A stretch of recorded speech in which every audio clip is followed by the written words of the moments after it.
Match শুরু হওয়ার অনেকক্ষণ পরে একটা এনিমিকে ডাউন করলাম। পিছন সাইডে গিয়ে দেখে একটা এনিমি সবাই আমার ফায়ার করতেছে। তাকে কয়েকটা গুলি দিয়ে টুক্কা দিয়ে আমি ভয় দিলাম।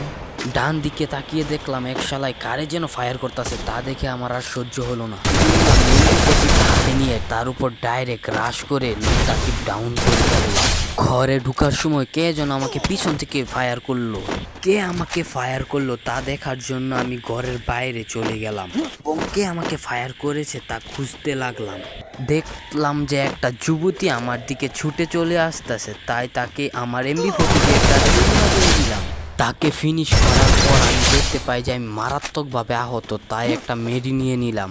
পিছনে তাকিয়ে দেখি এক নমুনা আমার উপর রাশ করে, তার উপর আমি রাশ করে দিলাম এবং তাকে ডাউন করে দিলাম। পরে আবার এক যুবতী আমার উপর আসলো, তাকেও ডাউন করে দিলাম। আমার টিমমেটকে কভার দিয়ে আমিও কিছু কিল করে নিলাম।